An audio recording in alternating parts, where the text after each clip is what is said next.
Hello and welcome, ਸਤਿ ਸ਼੍ਰੀ ਅਕਾਲ। ਤੁਸੀਂ ਸਾਡਾ ਖਾਸ ਪ੍ਰੋਗਰਾਮ ਦੇਖ ਰਹੇ ਹੋ। ਫਿਰ ਤੋਂ ਤੁਹਾਡਾ ਸਾਰਾ ਦਾ ਬਹੁਤ-ਬਹੁਤ ਸਵਾਗਤ ਹੈ। ਹਰ ਵਾਰ ਦੀ ਤਰ੍ਹਾਂ ਇੱਕ ਵਾਰ ਫਿਰ ਤੋਂ ਮੈਡਮ ਸ਼ਿਵਾਨੀ ਮੇਰੇ ਨਾਲ ਮੌਜੂਦ ਨੇ, ਜੋ ਕਿ ਵੀਜ਼ਾ ਵਿਨਰ कंसल्टेंट ਨੂੰ रिप्रेजेंट करते हैं। हेलो मैम, सत श्री अकाल। हेलो। अच्छा, आप हमारे साथ जुड़ सकते हैं, नंबर्स पर कॉल कर सकते हैं। वीज़ा विनर कंसल्टेंट, जो कि इमिग्रेशन इंडस्ट्री का एक जाना माना नाम है, और इनकी सर्विसेज का आप बेनिफिट ले सकते हैं। आप वर्चुअल ऑफिस के ज़रिए भी इनकी सर्विसेज का बेनिफिट ले सकते हैं। उसके अलावा चंडीगढ़ में और जम्मू में भी इनका ऑफिस है। दोनों ऑफिस में इनको खूब सारा प्यार मिल रहा है। मैम, चंडीगढ़ तो हब है जहाँ पे आप बैठे हो, उसके बाद में आप जम्मू में पहुँचे। इसके बिहाइंड रीज़न, क्योंकि जो बंदा चंडीगढ़ आ गया वो पंजाब या हरियाणा को सबसे पहले कवर करता है। आप जम्मू की तरफ क्यों गए? मनदीप, देखिए, जम्मू में हमने ऑफ़िस हमें खोले हुए 2 साल हो गए हैं, लेकिन हम जम्मू के क्लाइंट्स को कैटर 7-8 साल से कर रहे हैं। हमारे पास जम्मू के बहुत क्लाइंट्स थे जिन्होंने वीज़ा विनर से फ़ाइल लगाई थी। स्पेशली वो जम्मू से चंडीगढ़ आते थे और यहाँ आके अप्लाई करते थे। हमारी बहुत ज़्यादा सक्सेस स्टोरीज़ हैं। जम्मू में एक बहुत अच्छा होल्ड बन चुका है। जम्मू के क्लाइंट्स बहुत ज़्यादा हैं। इनफैक्ट श्रीनगर, पुंछ, राजौरी, यहाँ के क्लाइंट्स हमारे पास बहुत ज़्यादा थे। तो जम्मू के क्लाइंट तो फिर भी चंडीगढ़ तक आ जाते, लेकिन जो श्रीनगर के क्लाइंट्स थे, जो राजौरी या पुंछ वाले एरिया के क्लाइंट्स हो गए, उनको थोड़ी दिक्कत आती थी क्योंकि उनको बहुत ज़्यादा ट्रैवल पड़ जाता था। तो हमने उनके करके फिर हमने जम्मू ऑफिस खोला, जहाँ पे हमें लगा कि उनकी सारी क्वेरीज़ या उनकी सारी प्रॉब्लम्स वहाँ पे सॉल्व हो सकती है। अगर उनको कोई सही तरीके से गाइडेंस चाहिए तो वहाँ पे उनको जाके मिल सकती है, चाहे वो स्टडी वीज़ा के लिए है या वो विजिटर वीज़ा के लिए या वो ओपन वर्क परमिट के लिए। तो वो हमारे उस ऑफिस में जाए ताकि उनका ट्रैवल टाइम बच सके और वहाँ पे उनको एक फेस मिल जाए जिनसे वो बात कर सके। राइट, आप हमारे नंबर्स पर कॉल कर सकते हैं। आपने कनाडा स्टडी वीज़ा अप्लाई करना है या फिर open spousal work permit apply करना है, तो आप इन नंबर पर कॉल करके हमसे अपनी सलाह जो है वो ले सकते हैं। मैडम, आज के टॉपिक में हम ना ओपन स्पाउसल वर्क परमिट की बात करेंगे, हम रिक्वायरमेंट्स की बात करेंगे, हम एलिजिबिलिटी की बात करेंगे, प्रॉपर डिटेल में बात होगी। तो एंड तक आप हमारे शो में ज़रूर जुड़े रहना। ओपन स्पाउसल वर्क परमिट जो काफ़ी प्रमोट है, वर्क परमिट से तो पता चलता है कि आप काम करने के लिए जा रहे हो। इसको मैं एलैबोरेट करवाना चाहूँगी उन ऑडियंस के लिए जिनको इसके पीछे की असल जानकारी नहीं क्लियर, तो मैं आपसे जानना चाहूँगी। देखिए, जो स्पाउस ओपन वर्क परमिट है, ये स्पेसिफिकली जो हम जिसकी बात करें, ये कनाडा के लिए है। कनाडा में आपका स्पाउस ओपन वर्क परमिट, ये नॉर्मल वर्क परमिट नहीं है। ऐसा नहीं है कि आप हमें फ़ोन करके बोलिए कि मेरा वर्क परमिट लगा दीजिए और हम लगा देंगे। ये वो वर्क परमिट नहीं है। ये वर्क परमिट उन्हीं लोगों के लिए है जिनकी पति या पत्नी पहले से कनाडा में है, चाहे वो स्टडी वीज़ा पे है या वो वर्क परमिट पे है। तो वही लोग इस वीज़ा के लिए अप्लाई कर सकते हैं जिनका हस्बैंड या वाइफ ऑलरेडी कनाडा में स्टडी वीज़ा या ओपन या फिर वर्क परमिट पे है, वहाँ पे काम कर रहा है। तो उनका जो भी स्पाउस इंडिया में है वो ये वाला वीज़ा अप्लाई कर सकता है। इसे ओपन वर्क परमिट कहते हैं। ओपन वर्क परमिट इसीलिए, स्पाउस ओपन वर्क परमिट इसीलिए क्योंकि स्पाउस यानी कि पति या पत्नी, ओपन वर्क परमिट मतलब कि ओपन है। अगर आपको ये वीज़ा मिलता है तो आप कनाडा जाके कहीं पे भी काम कर सकते हैं। आप बाउंड नहीं है कि आपने जिस शॉप पे आए हैं या जिस फैक्ट्री में आए हैं या जहाँ के लिए आपको आप आए हैं आपने उधर ही काम करना है। आपका मन है आप इधर जॉब कीजिए, आपका मन है आप जॉब चेंज करके कहीं और जाना चाहते हो, आपका मन है आप ओंटारियो जॉब कीजिए, आपका मन है आप बीसी में आगे पीछे शिफ्ट कर सकते हैं। मतलब it is open work permit, तो आप कहीं पे भी जॉब कर सकते हैं, आपको बाउंड नहीं है। ठीक है, रिक्वायरमेंट्स क्या है? बेसिक रिक्वायरमेंट तो सबसे पहले यही है कि आपका हस्बैंड या वाइफ कनाडा में होना चाहिए या स्टडी या वर्क परमिट पे। राइट, अब यहाँ पे अप्लाई कर सकते हो। एक और क्वेश्चन रेज होता है कि मैरिज कितनी पुरानी होनी चाहिए? देखिए, अगर आपकी मैरिज जेन्युइन है तो कोई फ़र्क नहीं पड़ता कि आपकी मैरिज कितनी पुरानी है। चाहे आपकी मैरिज 3 महीने पुरानी है, चाहे 6 महीने पुरानी है, आप तो भी इस वीज़ा के लिए अप्लाई कर सकते हो।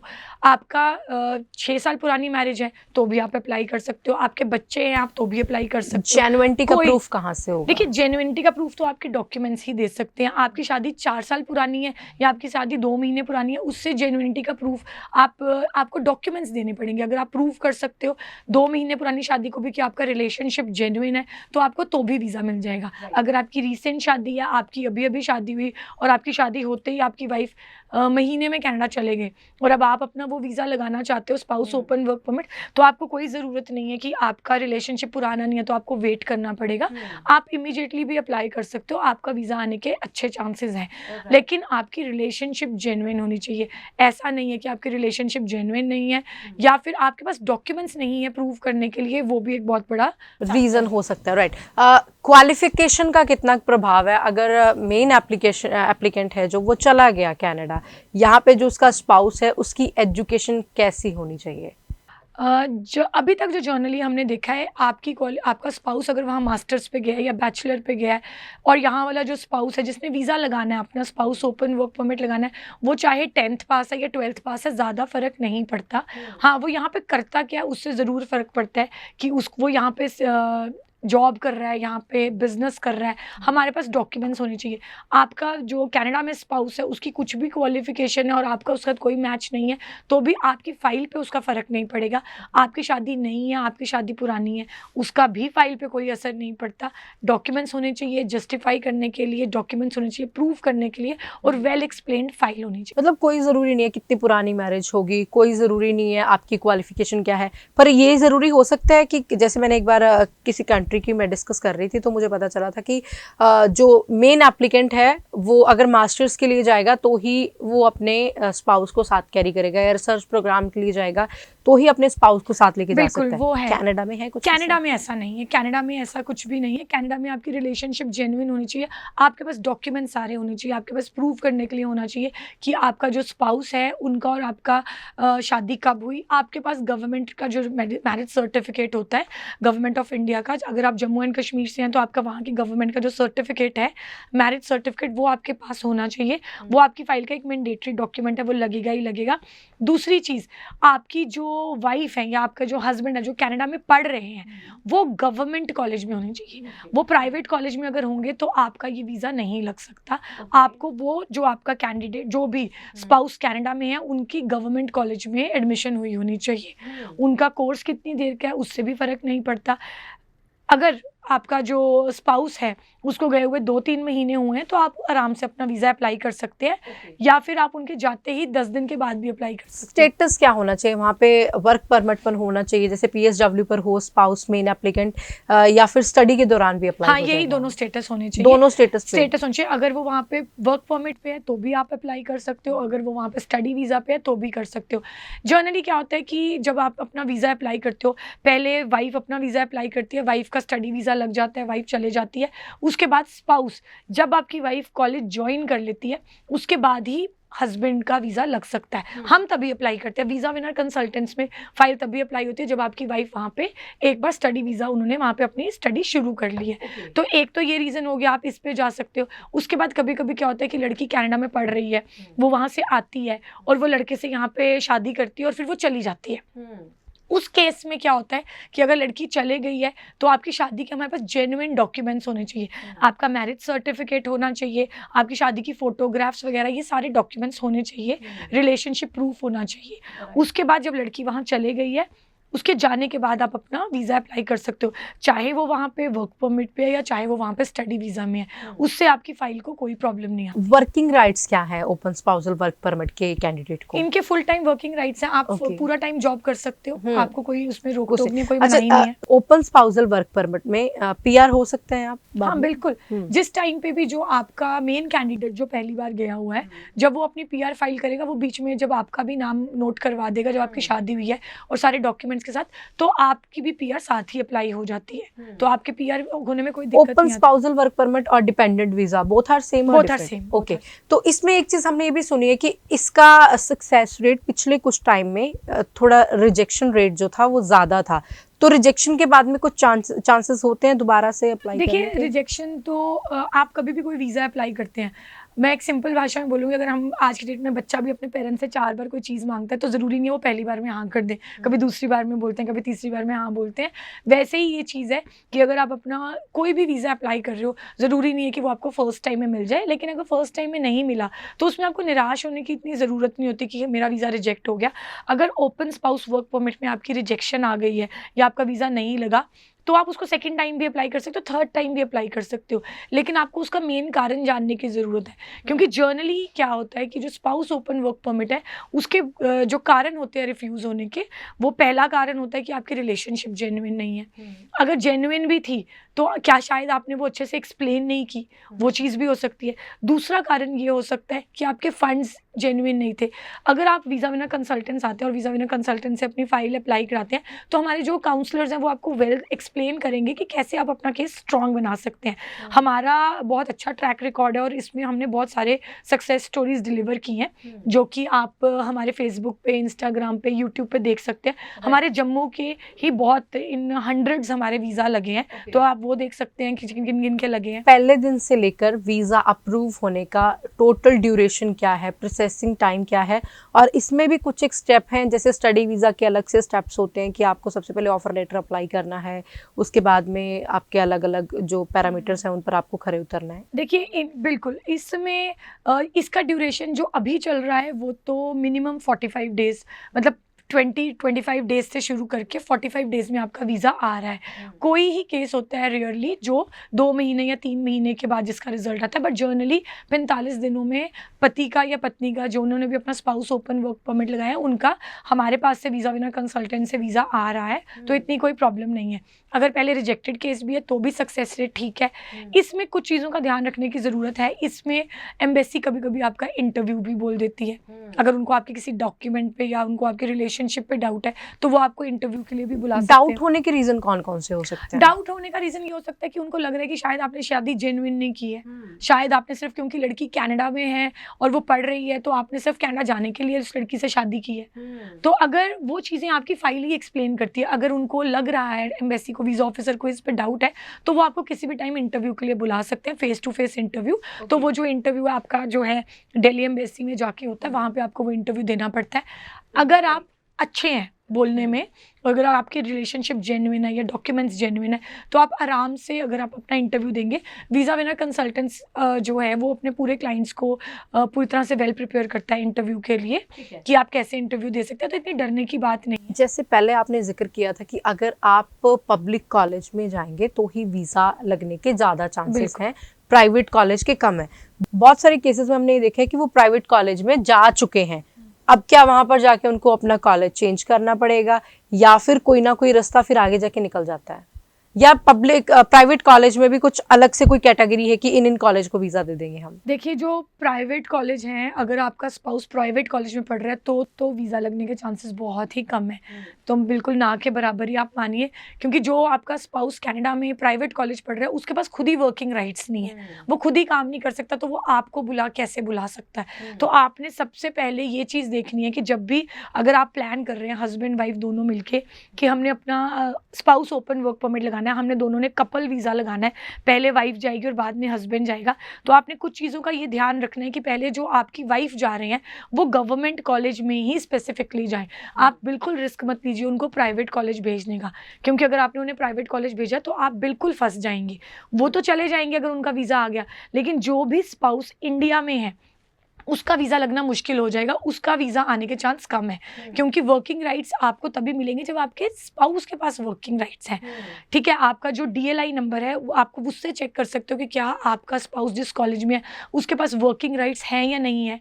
कभी कभी क्या होता है कि कुछ कॉलेज के पास वर्किंग राइट्स नहीं होते, लेकिन उनके किसी पर्टिकुलर कोर्स के पास वर्किंग राइट्स होते हैं, तो अगर आप उस कोर्स में जा रहे हैं तो ऑफकोर्स आप अपने स्पाउस को बुला सकते हैं। लेकिन अगर आप एक प्राइवेट कॉलेज में जा रहे हैं तो फिर आपके स्पाउस का वीज़ा लगना मुश्किल हो जाए। लेकिन प्राइवेट को भी आपको डिटेल में चेक करना पड़ता है। अब कुछ कॉलेजेस को प्राइवेटली बोला जाता है, लेकिन वो उनके पास वर्किंग राइट्स होते हैं, तो उनमें दिक्कत नहीं आएगी। बिल्कुल, आप जब भी जिस कंसल्टेंट से अपनी वाइफ की फाइल लगा रहे हैं या पहला जो भी कैंडिडेट पढ़ने के लिए जा रहा है उसकी फाइल लगा रहे हैं, आप उनसे ये पहले ही पूछ लीजिए कि क्या इसमें स्पाउस जा सकता है या नहीं।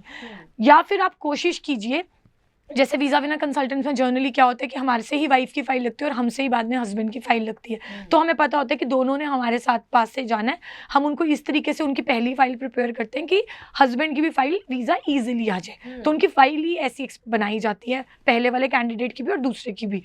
लेकिन कभी क्या होता है कि आप किसी ऐसे कंसल्टेंट के पास जाते हो जो सिर्फ स्टडी वीज़ा ही लगाते हैं, अगर आप उनसे स्टडी वीज़ा लगाओगे तो जो बाद में जिस कैंडिडेट ने जाना है उसको देखो थोड़ी प्रॉब्लम आएगी, क्योंकि अगर वो नहीं लगाते और उन्होंने किसी गलत कॉलेज में भेज दिया तो फंसोगे तो एंड में आप ही, वहाँ पे आपको दिक्कत आ जाएगी। राइट। अभी आप कौन से स्टूडेंट को इनवाइट करना चाहेंगे स्टडी वीजा अप्लाई करने के लिए, क्योंकि अगर स्टडी अप्लाई होगा तो ही बाद में ओपन हाँ जी, स्पाउसल बिल्कुल। वर्क परमिट स्टडी वीज़ा के लिए आप कोई भी स्टूडेंट जिन्होंने 12th की है, जिन्होंने ग्रेजुएशन की है, मास्टर्स की है, डबल मास्टर्स है, कोई भी स्टूडेंट अप्लाई कर सकता है। बस आपके पास डिग्री होनी चाहिए या आपकी लास्ट एजुकेशन जो है वो कंप्लीट होनी चाहिए, और उसके अलावा आपके पास आइल्स या पीटी होना चाहिए। आइल्स है तो 6 इन ऑल, पीटी है तो ट्राई कीजिए 60 नो लेस देन 58 होना चाहिए, तभी आप अपनी फाइल अप्लाई कीजिए फर्स्ट कैंडिडेट की जिसने स्टडी वीज़ा पे जाना है। अगर ये रिक्वायरमेंट फुलफिल नहीं हुई तो फिर आप इनको पूरा कीजिए पहले। ओके। अभी कौन कौन से इंटेक है जो अवेलेबल है? क्या मल्टीपल इंटेक्स की ऑप्शन भी कनाडा में होती है? हाँ जी, बिल्कुल। देखिए अभी मल्टीपल इंटेक्स हैं, आप जनवरी 24 के लिए अप्लाई कर सकते हो, मई 24 के लिए कर सकते हो। कुछ केसेस में हमारे पास अभी सितंबर 23 भी खुला है, लेकिन उसके लिए आपको थोड़ा जल्दी फाइल प्रिपेयर करनी पड़ेगी क्योंकि सितंबर बिल्कुल पास आ गया है। तो इस टाइम पे मेरी गाइडेंस हर एक को यही है कि आप या तो जनवरी 24 इंटेक के लिए या मई 24 इंटेक के लिए अपने मनपसंद कॉलेज में अप्लाई कर सकते हो। वीज़ा विनर कंसल्टेंट्स के पास आके आपको अपना प्रोफाइल चेक करा के, हमारा ऑफिस जैसे गांधीनगर है जम्मू में, तो वहाँ आके आप चेक करा सकते हो। कितने दिन पहले प्लान कर लेना चाहिए कि भाई अब जैसे जिन्होंने जनवरी 2024 अप्लाई करना है तो वो कितना टाइम पहले प्रिपेयर हो जाएं कि मैं अप्लाई कर दूं और पहले पहले इंटेक से मेरा वीजा निकल जाएगा? हमारी सजेशन वीज़ा विनर में यही रहती क्योंकि है, रिजेक्शन और अप्रूवल दोनों में से एक दोनों चीज में से आनी है। अगर कुछ तो रिजेक्शन आना आ है। गई तो हो सकता है हम दोबारा रीअप्लाई भी कर दें। बिल्कुल बिल्कुल, आपका पॉइंट बिल्कुल ठीक है। देखिए अगर वीज़ा विनर कंसल्टेंट्स में तो हम यही सजेशन देते हैं कि अगर आपने मई इनटेक अप्लाई करना है या जनवरी इनटेक भी करना है तो आप आराम से बीच में 5-6 महीने का टाइम लेके चलिए। पता नहीं होता, कभी कभी रिजेक्शन आ जाए। अगर आपकी रिजेक्शन आ गई तो एटलीस्ट आपके पास रीअप्लाई करने का टाइम हो, आपका इनटेक वेस्ट ना हो। क्योंकि अगर आपका रिजेक्शन आ गया और आपका इनटेक भी पास है, फिर आपको वो डेफर कराना पड़ता है, और डेफर करा के आपका टाइम बहुत ख़राब होता है। और कभी इन केसेस में ये भी देखो, स्पाउस ओपन वर्क परमिट के केसेस में ये भी ठीक रहता है कि अगर आप वाइफ का या हस्बैंड का वीज़ा वेल इन एडवांस लगवा लो, ताकि आपके पास 2-3 महीने का टाइम हो। जब तक लड़की यहाँ पे या लड़का यहाँ पे है तो वो उसके जो स्पाउस ने आना है वो उसकी फाइल भी थोड़ी सी अच्छे से प्रिपेयर करके जा सकते हैं। जो भी उन्होंने अपने डॉक्यूमेंट्स वगैरह रेडी करने वो इकट्ठे प्रिपेयर हो जाएंगे, क्योंकि पहले तो वो स्टडी वीज़ा में ही अपना टाइम लगा देते हैं। तो इस तरीके से भी चल सकते हैं। राइट। रिजेक्शन केसेस जो हैं उनको आप क्या कहना चाहेंगे? क्या वो आपसे हेल्प ले सकते हैं? बिल्कुल, वीज़ा विनर कंसल्टेंट्स के जो डोर्स हैं हर क्लाइंट्स के लिए खुले हुए हैं। कोई भी आके अपना केस चेक करवा सकता है। अगर आपका स्पाउस ओपन वर्क परमिट में रिजेक्शन आया है तो आप हमारे गांधीनगर ऑफिस जा सकते हैं, आप हमारे चंडीगढ़ ऑफिस आ सकते हैं। कोई प्रॉब्लम वाली बात नहीं है। बस आपको अपनी रिफ्यूज़ल लेटर होनी चाहिए, आपको हमें रीज़न बताना पड़ेगा। जो जैसे मैंने पहले बताया कि मेन रीजंस क्या हैं, कि स्पाउस जो है वो प्राइवेट कॉलेज में है, या फिर आपने अपने फंड्स अच्छे से नहीं दिखाए, आपको फंड्स की प्रॉब्लम आई, या फिर आपके ने जो यहाँ पे आप जॉब करते हैं या आप जो बिजनेस करते हैं आपके पास उसके डॉक्यूमेंट्स नहीं है, आपकी एजुकेशन जो भी थी उसको आपने अच्छे से एक्सप्लेन नहीं किया, ठीक है, आपके रिलेशनशिप को एक्सप्लेन नहीं किया। ये सारे रीजंस हो सकते हैं जिनको हमें जस्टिफाई करना पड़ता है। जिन लोगों ने स्पाउस एप्लीकेशन अप्लाई करनी है, कोई खास गाइडलाइन है उनके लिए कि ये पैरामीटर्स के आप अंडर रहें, इन चीज़ों को आप मद्देनजर रखें ताकि जब आप फाइल एम्बेसी में लॉन्च करें तो एटलीस्ट आपको रिजेक्शन फेस ना करनी पड़े? गाइडलाइन जब भी मेरे पास कोई कपल आता है तो हम लोग उनको यही वीज़ा विनर में सजेशन देते हैं कि आप सबसे पहले प्राइवेट कॉलेज को मत देखिए, पब्लिक कॉलेज में जाइए, गवर्नमेंट कॉलेज में जाइए। गवर्नमेंट कॉलेज में जाने के बाद जब एक बार लड़की का वीज़ा लग गया, वो चले गई कनाडा, उसके बाद आप ये चीज़ का ध्यान रखिए कि आपका जो डॉक्यूमेंट्स हैं वो पूरे रेडी हों, आपके पास रिलेशनशिप के प्रूफ होने चाहिए। इसके अलावा जो भी स्पाउस ने कनाडा जाना है स्पाउस ओपन वर्क परमिट में, उसकी ITRs होनी चाहिए। इनकम टैक्स रिटर्न भी एक मैंडेटरी डॉक्यूमेंट है जो आपके पास होना चाहिए, क्योंकि अगर आपके पास यहाँ पे पैसे, आप यहाँ पे इनकम टैक्स देते हैं, आप यहाँ पे कमाते हैं, तभी आप कनाडा जाके भी कमाई कर सकते हैं, तभी आप वर्क परमिट के लिए अप्लाई करेंगे। तो वो चीज़ चाहिए। आपके पास बैलेंस सर्टिफिकेट होना चाहिए, आपके पास अकाउंट में कुछ पैसे भी होने चाहिए, ताकि पता हो कि वहाँ जाके आप, अगर आपको जॉब नहीं मिली तो आप 2-3 महीने सर्वाइव कर सको, आपके पास पैसे होने चाहिए। एक बड़ा अच्छा सवाल आया मेरे दिल में, मैं वो जानना चाहूँगी कि बहुत सारे स्टूडेंट एजुकेशन लोन लेने के लिए एक्साइटेड होते हैं कि मुझे एजुकेशन लोन मिल जाए। लोन लेना इट मीन्स हमने कर्जा लेना है, तो कर्जा लेना इससे हमारी प्रोफाइल पर कोई नेगेटिव इम्पैक्ट पड़ता है कि नहीं? बिल्कुल भी नहीं। अगर आपने एजुकेशन लोन लिया तो वो तो पॉजिटिव पॉइंट है। आपको एजुकेशन लोन तभी मिला होगा कि आपके डॉक्यूमेंट्स पूरे होंगे, है ना, आपके पास सारे डॉक्यूमेंट्स होंगे, तभी आपको इतने बड़े बैंक ने, चाहे वो ICICI है या J&K बैंक है, आपके पास SBI बैंक है, किसी भी बैंक से आपने अगर लोन लिया तो उन्होंने आपको तभी दिया होगा क्योंकि आपके पेरेंट्स की या आपकी कुछ फाइनेंशियल क्रेडिबिलिटी होगी, आपके पास कुछ अच्छा होगा, तभी आपको लोन दिया होगा। और लोन से इससे भी पता चलता है कि आप एक जेन्युइन स्टूडेंट है, आपने कल को वो लोन रीपे करना है। तो लोन इज नेवर नेगेटिव, वो बहुत ही अच्छा है। अगर आपने लिया है तो आप वो फाइल में लगा सकते हैं, उससे आपकी फाइल में कोई नेगेटिव इम्पैक्ट नहीं पड़ेगा।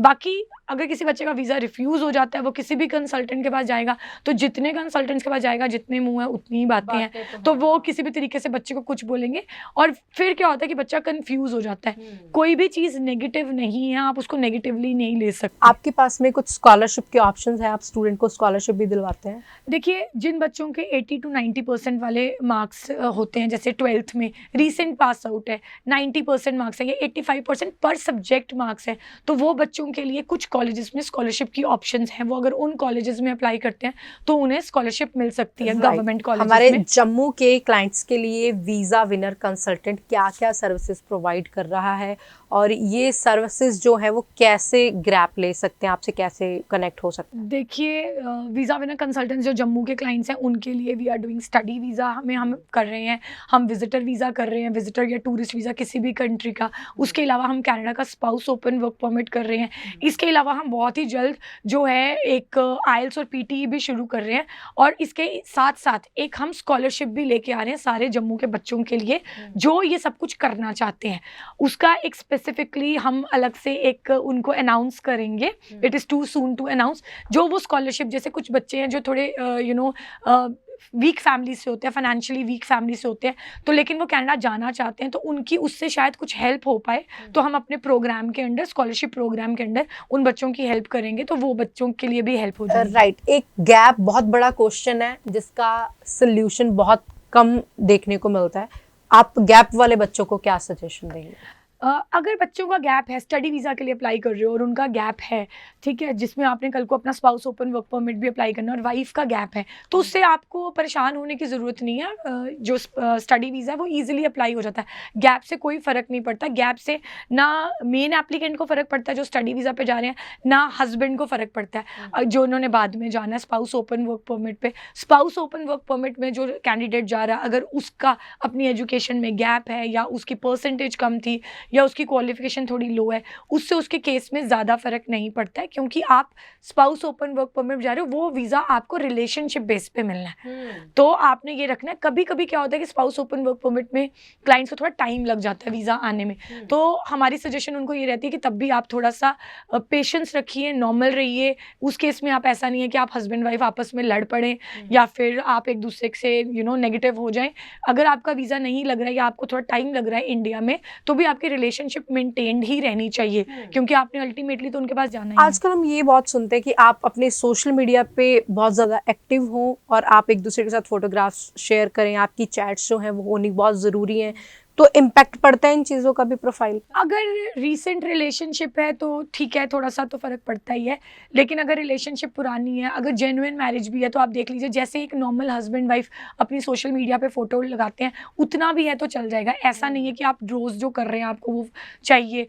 जितनी आपकी उनसे बात हो रही है जेन्युइनली आप उतना दिखा सकते हैं। आपकी वही है ना, जो आपकी फाइल है वो इन टोटल जेन्युइन दिखनी चाहिए, रिलेशनशिप जेन्युइन दिखना चाहिए। ऐसा नहीं है कि आपने कोई फेक मैरिज की हुई है या आपने वैसे ही शादी करी और आप लड़के लड़की को जानते ही नहीं है, तो वो चीज़ नहीं होनी कुछ चाहिए। खास सजेशन हमारे ऑडियंस को आप देना चाहें तो? मेरी सजेशन सबको यही है कि अगर आप वीज़ा विनर कंसल्टेंट्स आ रहे हैं और अगर आप हमारे पास आके अपना केस अप्लाई कर रहे हैं, चाहे वो स्टडी वीज़ा या स्पाउस ओपन वर्क परमिट है, ट्राई कीजिए आपका कोई भी फेक डॉक्यूमेंट या फ्रॉड डॉक्यूमेंट नहीं होना चाहिए, क्योंकि हम उसको बिल्कुल ही रिस्ट्रिक्ट करते हैं, हम बिल्कुल मना कर देते हैं। ठीक है। हर फाइल में, चाहे वो स्टडी वीज़ा है चाहे वो ओपन वर्क परमिट है, हर फाइल एम्बेसी ने क्रॉस चेक करनी ही है। और जब आपका डॉक्यूमेंट वेरीफाई होगा, अगर वो फेक या फ्रॉड निकलता है तो आपके फंसने के बहुत ज़्यादा चांसेस हैं, क्योंकि अगर आपको इंटरव्यू आ गया और आपने अगर इंटरव्यू में बोला और इंटरव्यू में आप बात नहीं कर पाए, और लेकिन डॉक्यूमेंट के बारे में पूछा गया, आपको उसके बारे में नहीं पता है, तो आप बिल्कुल उस केस में फंसेंगे, फंस जाओगे। Right, okay. बहुत बहुत शुक्रिया बातचीत करने के लिए और हमारे साथ जुड़ने के लिए बहुत बहुत धन्यवाद। शुक्रिया, Thank you. सो हमारे साथ जुड़ने के लिए बहुत बहुत शुक्रिया और जम्मू ऑफिस को इतना प्यार देने के लिए आपका तहे दिल से बहुत बहुत धन्यवाद। और अभी मैं हमारी टेक्निकल टीम को गुजारिश करूंगी कि जिन स्टूडेंट्स ने, जिन क्लाइंट्स ने वीज़ा विनर कंसल्टेंट पर भरोसा जताया था, उनका जो भी एक्सपीरियंस रहा वो हमारी ऑडियंस के साथ ज़रूर शेयर किया जाए। My name is Ravinder Pal Singh. I got my spouse visa today with the help of Visa Winner. I recommend everyone to visit their office for any visa-related queries. Their staff is very cooperative and humble. Thanks. Hello, my name is Pawandeep Singh. I am from Jammu. Today I got my stamped passport. Thanks to all Visa Winner team. I recommend to all to you, if you have any query regarding tourist visa, student visa or spouse visa, please come to Visa Winner office. Green card. I have consulted Visa Winner Consultancy to apply my visa for Australia, and finally I got my visa with the help of Visa Winner Consultancy, and I highly thankful to Manish sir and Miljot sir to make this process smooth and possible. Thank you. सत श्री अकाल जी, मैं महेंद्र सिंह हूँ, मैं जम्मू से आया हूँ।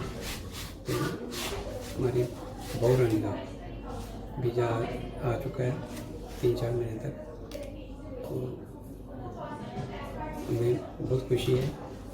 तो जल्दी से जल्दी स्टाफ बहुत अच्छा है, इसलिए थैंक यू।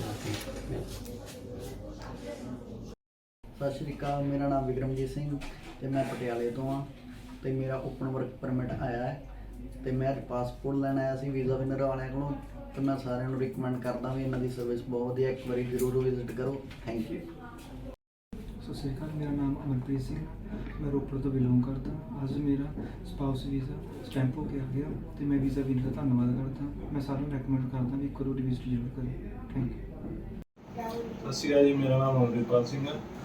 ਮੈਂ ਆਪਣੇ ਓਪਨ ਵਰਕ ਪਰਮਿਟ ਦਾ ਵੀਜ਼ਾ ਵਿਨਰ ਕੰਸਲਟੈਂਟ ਤੋਂ ਅਪਲਾਈ ਕੀਤਾ ਸੀਗਾ।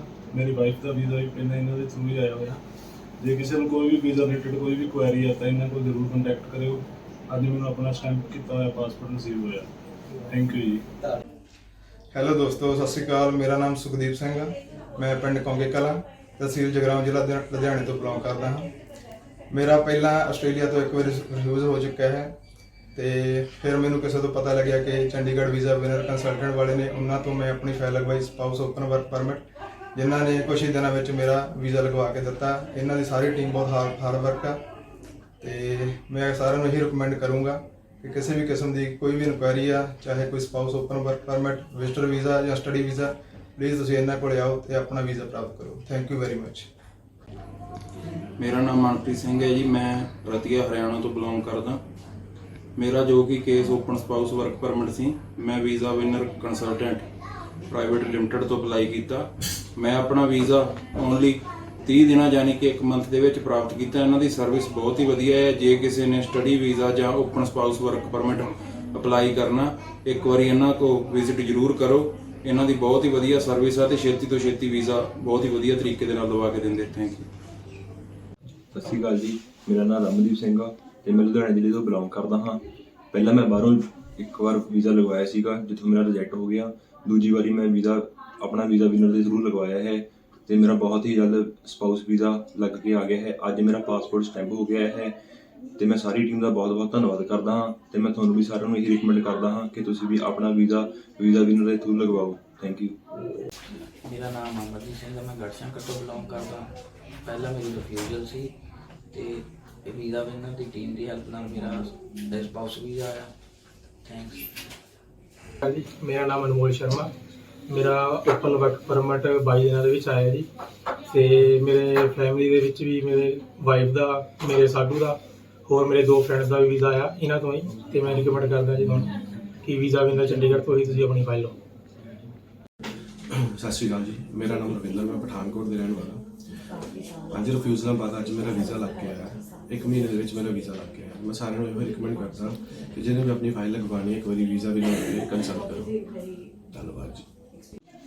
My name is Sandeep Singh. I am from Mandi Dawari, district Sirsa. Today I got my stamp passport with the help of Visa Winner team.